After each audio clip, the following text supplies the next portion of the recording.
फुसफुसाती दीवारें टॉम और बेन हमेशा साहसी थे, इसलिए जब उनके परिवार को एक पुरानी विक्टोरियन हवेली विरासत में मिली जो एक चट्टान के किनारे पर स्थित थी, तो उन्होंने इसे अन्वेषण के लिए एक आदर्श स्थान माना। यह घर रहस्यमय था। दीवारों पर चढ़ती लताएं, चरमराती लकड़ी के फर्श और दीवारों के बीच से बहने वाली हवा की फुसफुसाहट, यह लगभग जीवित सा महसूस होता था। जांच पड़ताल के दौरान उन्होंने तीसरी मंजिल पर एक छिपा हुआ कमरा खोजा जो एक अलमारी के पीछे छिपा हुआ था। अंदर उन्हें एक प्राचीन डायरी मिली जो अन्नाबेल नाम की एक लड़की की थी जो सदियों पहले वहां रहती थी। शुरुआत में डायरी की प्रविष्टियां मासूम थी, लेकिन जल्द ही वे डरावनी हो गई, जिसमें आवाजों, छायाओं और देखे जाने की भावना का वर्णन किया गया था। उसकी अंतिम प्रविष्टि अचानक समाप्त हो गई। वह आ रहा है। मुझे उस पल से घर बदलता हुआ महसूस होने लगा।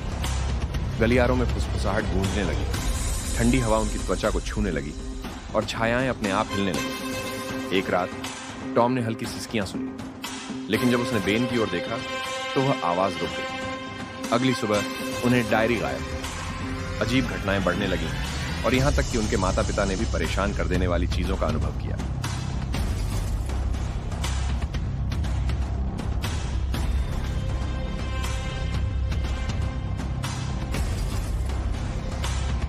निराश होकर परिवार ने फादर माइकल को बुलाया, जो अनसुलझे रहस्यों को सुलझाने के लिए जाने जाते हैं। हवेली की जांच के बाद उन्होंने पुष्टि की कि अन्नाबेल की आत्मा वहां फंसी हुई थी, उस अंधकार से बंधी हुई थी जिसने उसकी मृत्यु का कारण बना। पुनः प्रकट होने वाली डायरी के मार्गदर्शन में उन्होंने सच्चाई का पता लगाया।